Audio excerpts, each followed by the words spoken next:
Hi class 12th, today we are discussed about two electrochemical cell and Gibbs energy. Today we are talk about two electrochemical cell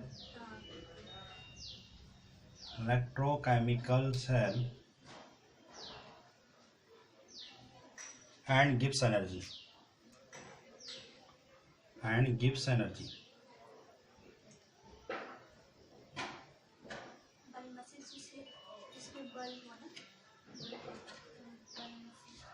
electrochemical cell and Gibbs energy.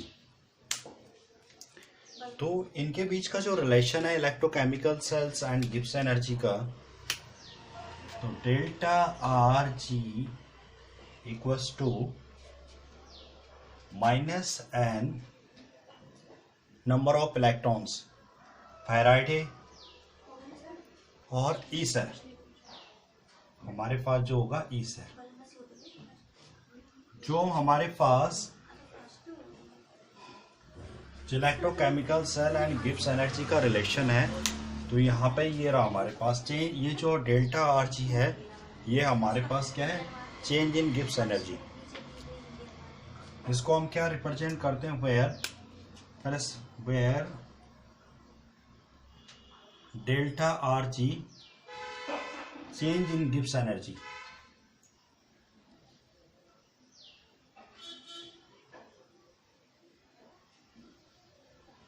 भाई जब क्या हो रहा है, कोई भी electrochemical cell में क्या कर रहे हैं हम लोग, इलेक्ट्रोड डाल रहे हैं उसमें, तो इलेक्ट्रिकल एनर्जी जो होगी उसमें, इलेक्ट्रिकल एनर्जी में उसमें क्या होगा, गिब्स एनर्जी में भी तो चेंज हो रहा होगा। इसमें सिंपल सी बात है, जब इलेक्ट्रोकेमिकल सेल होती है, इलेक्ट्रोकेमिकल सेल्स में हम केमिकल एनर्जी को इलेक्ट्रिकल एनर्जी में चेंज कर रहे हैं, तो उसमें गिब्स एनर्जी में भी तो चेंज होता होगा। तो यहाँ पे जो डेल्टा हमारे पास आर जी है, ये चेंज इन गिब्स एनर्जी। जो यहाँ पे एन है number of electrons, number of transfer electrons, number of transfer electron. F तो आपके पास क्या है, एफ है फैराडे, जिसकी वैल्यू कितनी होती है 96500, जिसकी वैल्यू होती है 96500। और ई सेल तो आपको पता है इलेक्ट्रोमोटिव फोर्स, ई सेल तो आपको पता है क्या है, इलेक्ट्रोमोटिव फोर्स। तो आइए एक एग्जांपल से समझते हैं इसको। सबसे पहले सपोज हमारे पास एग्जांपल है यहाँ पे, पहले सबको चेंज इन गिब्स एनर्जी का तो पता होना चाहिए। गिब्स एनर्जी किसको बोलते हैं?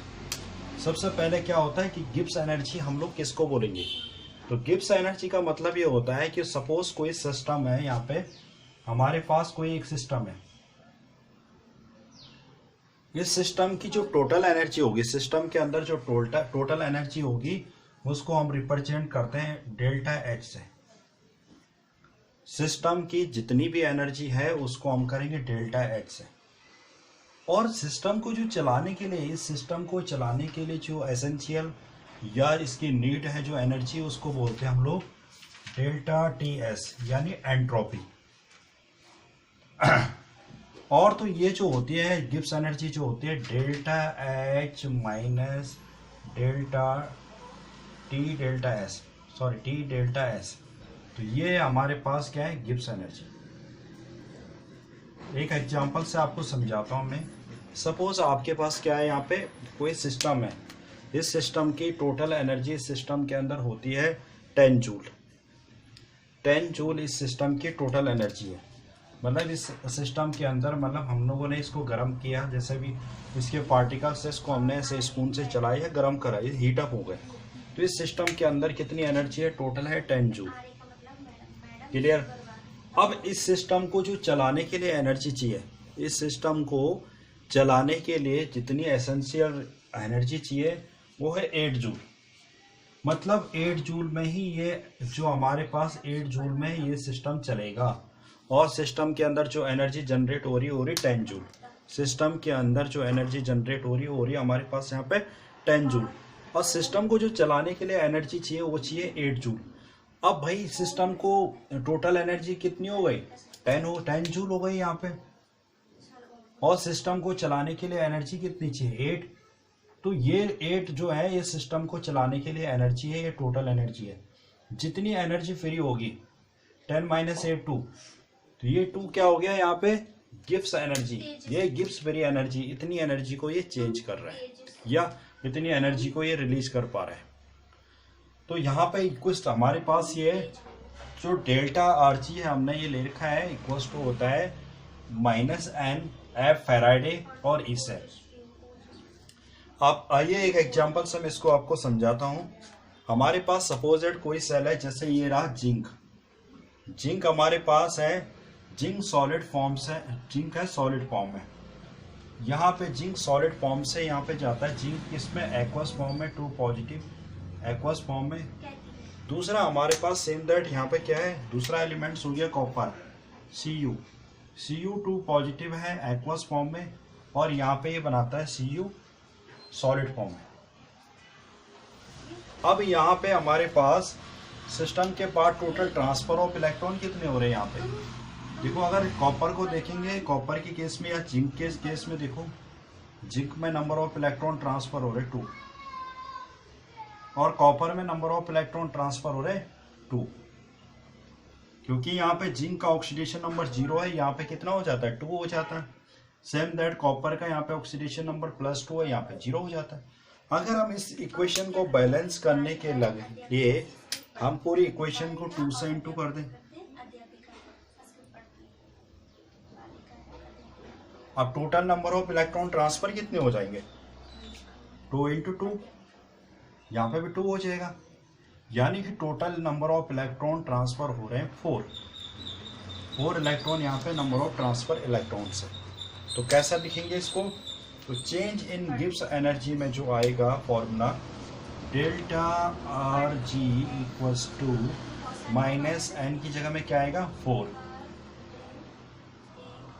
और क्या हो जाएगा एफ ई सेल। ये हमारे पास क्या है, फॉर्मूला बन के आ रहा है। ये हमारे पास क्या है, गिब्स है, जो हमारे पास गिब्स एनर्जी का, इलेक्ट्रोकेमिकल एंड गिब्स एनर्जी का फॉर्मूला बन के आ रहा है। यहाँ पे हमें एक चीज समझ में आती है, जो गिब्स एनर्जी होती है depend of transfer of electrons. यानी हमारे पास क्या हो रहा है, गिब्स एनर्जी किस पे डिपेंड कर रही है, ट्रांसफर ऑफ इलेक्ट्रॉन्स पे। यानी कि number transfer of electron increase हो जा रहे हैं, तो यहाँ पे गिब्स एनर्जी में, चेंज इन गिब्स एनर्जी में भी क्या हो रहा है, वो इंक्रीज हो जा रही है यहाँ पे। तो E cell equals with increase concentration. ये हमारे पास क्या, आपके पास इलेक्ट्रोकेमिकल एंड गिब्स एनर्जी में जो हमारे पास क्या होता है, delta R G equals to -nf E cell, जो हमारे पास वेयर डेल्टा जी आर क्या है, change in Gibbs energy, N क्या है, number of electron transfer, F क्या है, फैराडे। फैराडे की वैल्यू कितनी होती है, 96500। तो यहाँ पे हमने क्या देखा, इसका इक्वेशन देखिए हमने, इक्वेशन में देखते हैं नंबर ऑफ ट्रांसफर इलेक्ट्रॉन कितने हो रहे थे, यहाँ पे 4। तो हमारे पास डेल्टा आर जी तो सेम रहेगा, एन की जगह में रख दिया 4, एफ क्या है, एफ फैराडे और ई सेल। आपके पास क्या हो कि सारे के सारे जो कंसंट्रेशन टर्म्स होगी वो स्टैंडर्ड फॉर्म में होगी। यहाँ पे कंडीशन लिख देता हूँ कि all concentrations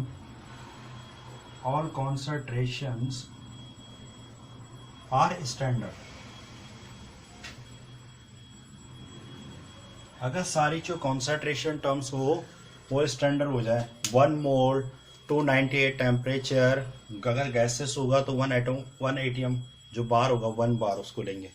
तो यहाँ पे किस तरह से लिखेंगे इसको, सेम रहेगा हमारे पास। तब ये फॉर्मूला बन के आएगा कब, if all concentration are standard, तब आएगा डेल्टा आर जी, यहाँ पे क्या लगा देंगे नॉट, यहाँ पे क्या यूज करेंगे R G not equals to क्या लिखोगे, -n एफ और ई सेल। ई सेल में क्या आएगा, ई सेल नॉट। ये कब यूज करेंगे, जब हमारे पास सारी कॉन्सेंट्रेशन टर्म्स क्या हो जाएगी, स्टैंडर्ड फॉर्म में आ जाएगी। तो हम इसमें एक न्यूमेरिकल लेते हैं कि स्टैंडर्ड इलेक्ट्रोड जो हमारे पास केमिकल एंड गिब्स एनर्जी है, तो इसमें हमारे पास एक क्वेश्चन दे रखा है एनसीईआरटी का, the standard electrode potential for Daniell cell as 1.1 volt. कितना दे रखा, 1.1 volt. Calculate the standard Gibbs energy for the reactions. हमें ये रिएक्शन दे रखी है, इसके हमें क्या करनी है, और किस फॉर्म में यहाँ पे स्टैंडर्ड इलेक्ट्रोड रखे हुए इसमें। यानी इसमें क्या यूज करना पड़ेगा फॉर्मूला, हमारे पास यहाँ पे जो फॉर्मूला यूज होगा delta R G not equals to minus N F E cell, standard E cell लेना पड़ेगा, ई नॉट सेल। फॉर्मूला तो ये होगा क्योंकि इसमें क्या है स्टैंडर्ड के टर्म्स में लिखा हुआ है सारा, क्वेश्चन ही हमें स्टैंडर्ड में पूछा है। अब कंडीशन क्या आ रही है हमारे पास कि हमें पूछा है कि इसमें क्या निकालना, calculate the standard Gibbs energy. तो हमें यहाँ पे गिवन क्या दे रखा है, गिवन लिख देते हैं सबसे पहले किसी भी क्वेश्चन को सॉल्व करने से पहले। क्या गिवन है, गिवन हमारे पास है जो इसने ई नॉट सेल दे रखा हमें यहाँ पे, ई नॉट सेल कितनी दे रखी है हमारे को, ई सेल है, ई नॉट सेल है 1.1 वोल्ट, ई नॉट सेल दे रखी है हमें सिर्फ कितनी 1.1 वोल्ट। अब इस वाले रिएक्शन को देखते हैं, हमें चाहिए क्या इस फॉर्मूले के लिए, देखो डेल्टा आर जी जो निकालना है हमें, आर जी नॉट माइनस एक तो एन चाहिए। तो सबसे पहले एन की वैल्यू चेक करते हैं, सी यू से लेके C U solid, C U aqueous form से सी यू सॉलिड फॉर्म में, इसका ऑक्सीडेशन नंबर 2 है, इसका 0। यहाँ पे जिंक का ऑक्सीडेशन नंबर 0 है, यहाँ पे जिंक का ऑक्सीडेशन नंबर 2 है। तो number of transfer of electron कितने हो रहे हैं यहाँ पे 2। तो number of transfer of electron लिख दिया हमने 2। फैराडे के वैल्यू क्या होती है इंटू 96500 हो गया इतना। आगे क्या है E nought cell, E nought cell आपको दे रखिए 1.1 वोल्ट। अब तो कुछ भी नहीं रह गया, सारा कैलकुलेशन है इसका। तो ये आ जाएगा हमारे पास, ये आएगा 2127 जूल। इस तरह से इससे रिलेटेड आपके पास क्वेश्चंस आते हैं जो हमारे पास एनसीईआरटी का क्वेश्चन था, इस तरह से इसको सॉल्व करना है। ये जूल में ले जा गया, जूल से अगर आपको ले जाना है इसको 0.7 है नहीं यहाँ पे, ये आ गया 0.7 आएगा इस पर। तो अगर आपको क्या करना है इसको किलो जूल में ले जाना है तो डेसिमल को शिफ्ट कर देना। अगर किलो जूल में ले जाना है तो 2120 हमारे पास आ रहा ना, 21.2 कर दो 2 डेसिमल प्लेस में, और इसको लिख देना यहाँ पे किलो जूल। ये तो तब करना अगर किलो जूल में पूछा रहेगा आपको। तो इस तरह से न्यूमेरिकल्स को हमें सॉल्व करना है किसका, electrochemical cell and Gibbs energy का। यहाँ से भी हमारे पास क्या होता है कि न्यूमेरिकल आपके पास आ सकता है।